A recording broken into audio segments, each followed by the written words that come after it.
Hello student बच्चों, उम्मीद है कि आप घर पे अच्छे होंगे, स्वस्थ होंगे, सेफ होंगे। बच्चों, आज हम आपको हमारा नेक्स्ट चैप्टर है लेसन नंबर 3 इकोनॉमिक्स का। वो चैप्टर हम प्रारंभ कर रहे हैं। मुद्रा और साख वाला जो चैप्टर है वो हम शुरू कर रहे हैं बच्चों। चलो, इस चैप्टर को मैं पढ़ाने से पहले मैं आपको मुद्रा और साख के बारे में बता देता हूँ कि मुद्रा और साख है क्या। बच्चों, मुद्रा का तात्पर्य होता है पैसे, धन इत्यादि, और साख क्रेडिबिलिटी होती है, यानी कि किसी संस्था के पास, किसी के पास कितनी साख है, कितनी उसके पास अपनी जमा पूंजी है, वो क्या कहलाती है, साख कहलाती है। इसके बारे में वो डिटेल से मैं आगे चैप्टर जब आगे पढ़ाएंगे तो उसके बारे में आपको डिटेल से बताता चला जाऊंगा। चलो, मुद्रा साख को एक्सप्लेन करने से पहले, इससे पहले मैं आपको और थोड़ी सी चीज़ और इसके बारे में जानकारी आपको दे देता हूँ। देखो बच्चों, आज से हम जब सैकड़ों साल पहले की बात करते हैं तो उस ज़माने में मुद्रा नहीं हुआ करती थी।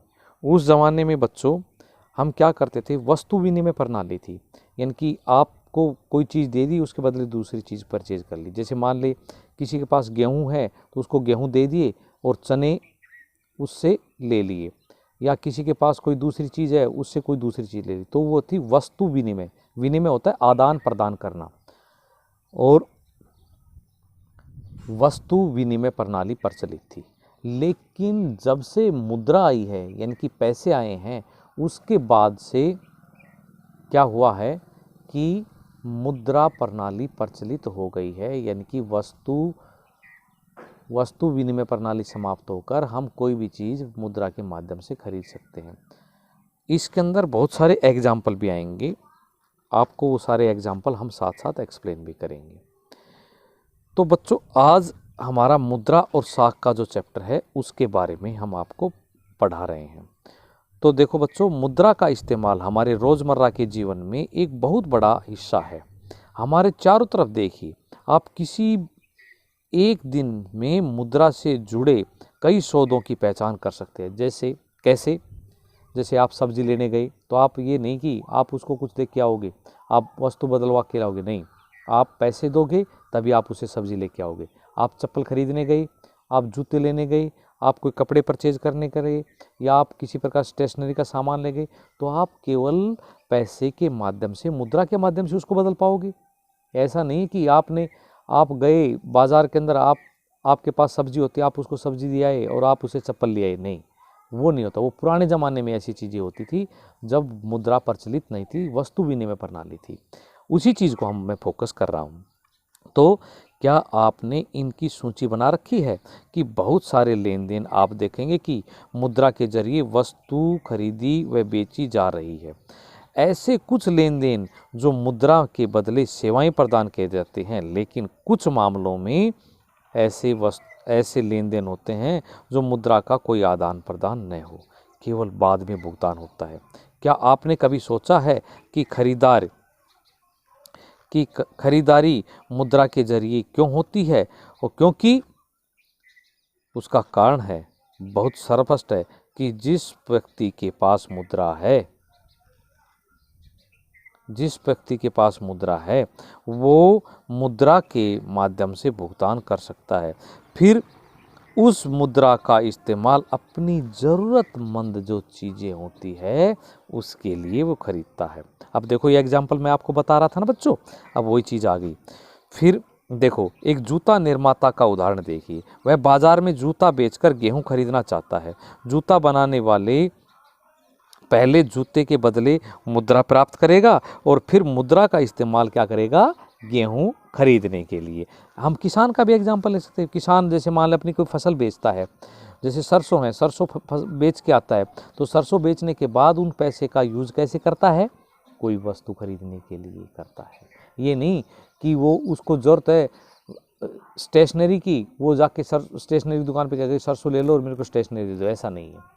तो इन चीज़ों के माध्यम से वो खरीद। ज़रा सोचिए कि जूता निर्माता यदि बिना मुद्रा का इस्तेमाल किए जूते का सीधा गेहूं से विनिमय करता है तो इसको कठिनाई हो सकती है। उसे गेहूं उगाने वाले ऐसे किसान को खोजना पड़ेगा जो केवल गेहूं बेचना चाहता हो बल्कि साथ में जूता भी खरीदना चाहता हो। तो इसे कहते हैं आवश्यकता का दोहरा सहयोग, यानी कि दोनों को उस चीज़ की रिक्वायरमेंट है, यानी कि उसको गेहूं खरीदने की ज़रूरत है, उसको जूता खरीदने की, तो इसे कहते हैं आवश्यकता का दोहरा सहयोग, यानी कि दोनों को ही उस चीज़ की आवश्यकता है।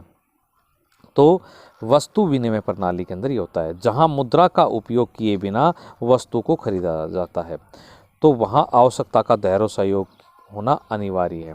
इसकी तुलना में ऐसी अर्थव्यवस्था जहां मुद्रा का उपयोग मुद्रा महत्वपूर्ण मध्यवर्ती भूमिका को प्रदान करता है, आवश्यकता के दोहरे सहयोग को खत्म कर सकता है। फिर जूता निर्माता के लिए जरूरी नहीं है कि वो ऐसे किसान को ढूंढे जो न केवल जूता खरीदता है बल्कि गेहूं भी खरीद पाता है, यानी कि गेहूं भी वो ले पाता है। तो आप समझ गए इस चीज़ को, यानी कि गेहूं और इनकी चीज़ों की रिक्वायरमेंट होती है। तो बच्चों यानी कि खरीदे बल्कि दोनों चीज़ों की, यानी कि वस्तु वो जब गेहूं बेचेगा और उसे जूते खरीदेगा या जूते बेचेगा गेहूं खरीदेगा तो वो हो गया आवश्यकता का दोहरा सहयोग। अब बच्चों देखो, ये प्राचीन काल मुद्रा आपको स्क्रीन के ऊपर दिखा रही होगी। इस स्क्रीन के ऊपर जो आप देख रहे हो ना, मैं आपको ये स्लाइड में दिखा रहा हूँ, ये प्राचीन मुद्राएं थी। जैसे प्रारंभिक मुद्रा कैसी थी, गुप्तकालीन जो था शासन था उसके अंदर, तुगलक कालीन, अकबर कालीन मुद्रा, और आधुनिक के अंदर ये आप सिक्कों का प्रयोग या इस प्रकार से आप रुपीज़ का प्रयोग आप देख सकते हो, या चेक का प्रयोग भी आप देखोगे, उसके बारे में आपको बताऊंगा। तो बच्चों मुद्रा का आधुनिक रूप के बारे में हम पढ़ते हैं। हमने देखा कि मुद्रा ऐसी चीज़ है, यानी कि मुद्रा ऐसी चीज़ है जो लेन देन में विनिमय का माध्यम बन सकती है, यानी कि खरीद फरोख्त में। सिक्कों के चलन से पहले तरह तरह की चीज़ें मुद्रा के रूप में इस्तेमाल की जाती थी। उदाहरण के लिए बहुत प्रारंभिक काल से ही भारतीय अनाज व पशु का मुद्रा के रूप में इस्तेमाल करते थे, पशुओं को मुद्रा के रूप में इस्तेमाल करते थे। इसके बाद सोना, चांदी, तांबा जैसे वस्तुओं को सिक्कों का चलन हुआ, जिसका चलन पिछली सदी तक रहा। ये क्या आती है, करेंसी नोट, या करेंसी के मुद्रा के रूप में इसका प्रयोग करते हैं हम, करेंसी यानी कि करेंसी मुद्रा के रूप में। मुद्रा के आधुनिक रूपों में करेंसी, कागज़ के नोट व सिक्के शामिल होते हैं। वे चीज़ें जो पहले मुद्रा के रूप में प्रयोग होती थी, इसके विपरीत आधुनिक मुद्रा बहुमूल्य धातु जैसे सोना, चांदी, तांबे से बने सिक्कों में से नहीं बल्कि अनाज व पशुओं की तरह वे रोज़मर्रा की चीज़ें भी नहीं हैं। आधुनिक मुद्रा का इस प्रकार का अपना कोई इस्तेमाल नहीं है। फिर इसे विनिमय का माध्यम क्यों स्वीकार किया जाता है? इसे विनिमय का माध्यम इसलिए स्वीकार किया जाता है क्योंकि किसी देश की सरकार इसे प्रतिभूतित करती है, यानी कि अधिकृत करती है। इट मीन्स जैसे मान लीजिए हमारी सरकार है, भारतीय रिजर्व बैंक इसको प्राधिकृत करता है कि ये हमारा विनिमय का माध्यम है। भारत में भारतीय रिजर्व बैंक केंद्रीय सरकार की तरफ से करेंसी नोट जारी करता है, यानी कि भारतीय कानून के अनुसार कोई किसी व्यक्ति या संस्था को मुद्रा जारी करने की इजाज़त नहीं है, बल्कि कौन करता है? भारत का रिजर्व बैंक। इसके अलावा कानून विनिमय का माध्यम के रूप में इस्तेमाल या वैधता के रूप में प्रदान किया जाता है, जिसे भारत के सौदे की अदायगी के लिए नहीं माना जाता, बल्कि भारत में कोई व्यक्ति कानूनी तौर पर रुपये की अदायगी को अस्वीकार भी नहीं कर सकता। इट मीन्स इसलिए रुपया व्यापक स्तर पर विनिमय के माध्यम के रूप में स्वीकार किया जाता है।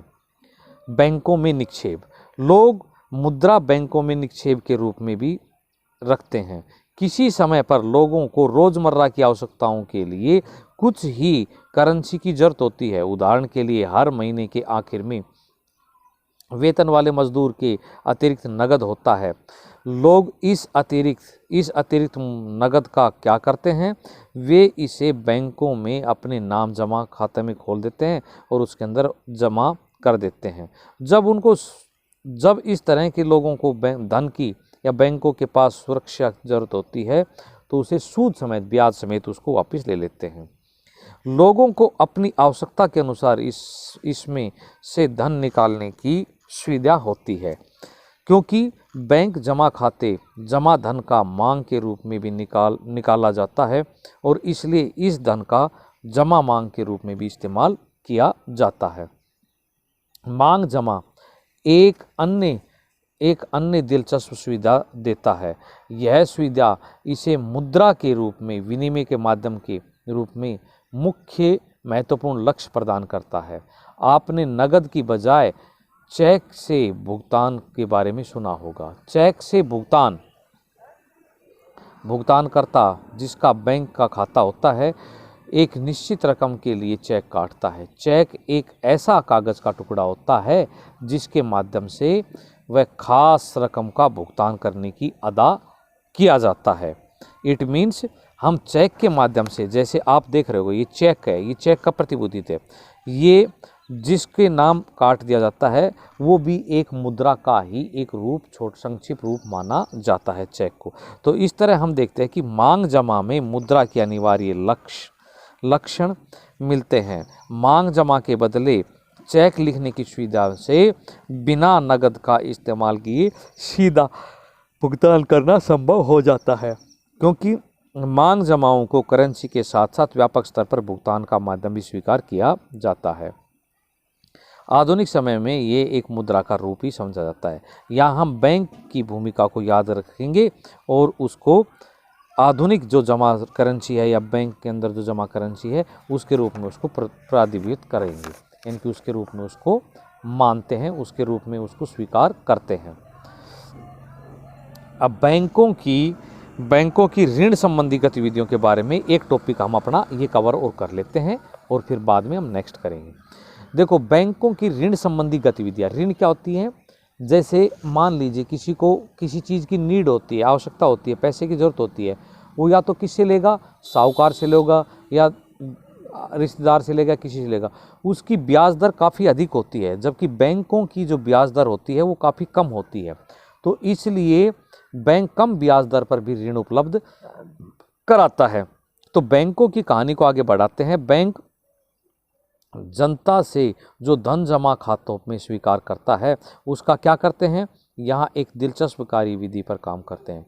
बैंक जमा रकम का एक छोटा हिस्सा अपने पास नगद के रूप में रखते हैं। उदाहरण के लिए आजकल भारत में बैंक जमा का केवल 15% हिस्सा अपने पास रखता है, संभव रखता है, क्योंकि किसी एक विशेष दिन में केवल कुछ जमा पर नगद निकालने के लिए आते हैं। इसलिए बैंक का काम इतने नगद से आराम से चल जाता है। बैंक जमा राशि का एक बड़ा हिस्सा ऋण के रूप में देता है, क्योंकि ऋण ही तो उसकी महत्वपूर्ण अदायगी होती है, गतिविधि होती है, जिसको विभिन्न खंडों के अंदर देखते हैं। बैंक जमा राशि का लोगों की ऋण की आवश्यकताओं को पूरा करने के लिए इस्तेमाल करता है। इस तरह बैंक अपनी अतिरिक्त जमा राशि का प्रयोग क्या करता है? ऋणदाताओं के बीच में मध्यस्थता के रूप में काम करता है। अब कैसे करता है ये आप देख रहे हो। देखो, बैंक है, बैंक जमा लोगों से पैसे जमा करता है, लेकिन उनको कम ब्याज दर पे, यानी कि कम ब्याज दर कम ब्याज देता है। वहीं जब बैंक, मान लीजिए मैं एक एग्जांपल आपको समझा रहा हूँ कि जैसे बैंक है, बैंक आपको जमा पूंजी आपकी आपने जमा करवा रखा है, कोई फिक्स डिपॉजिट करवा रखा है, या आपने बैंक पैसे, तो उसको 3.5%, 4%, 6% तक ज़्यादा से ज़्यादा ब्याज देता है बैंक। लेकिन ऋण के रूप में बैंक उसी को 10-12%, 10, 11, 12% तक उसको ऋण के रूप में लेता है।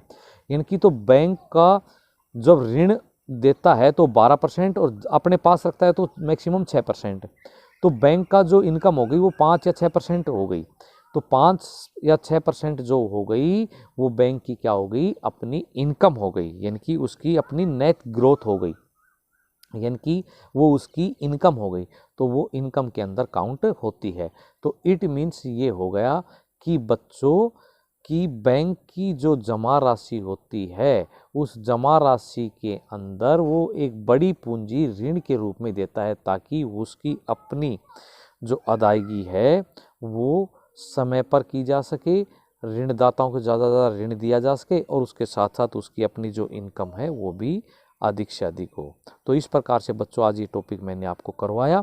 नेक्स्ट में साख की 2 विभिन्न स्थितियों के बारे में आपको बताऊंगा। Thank you.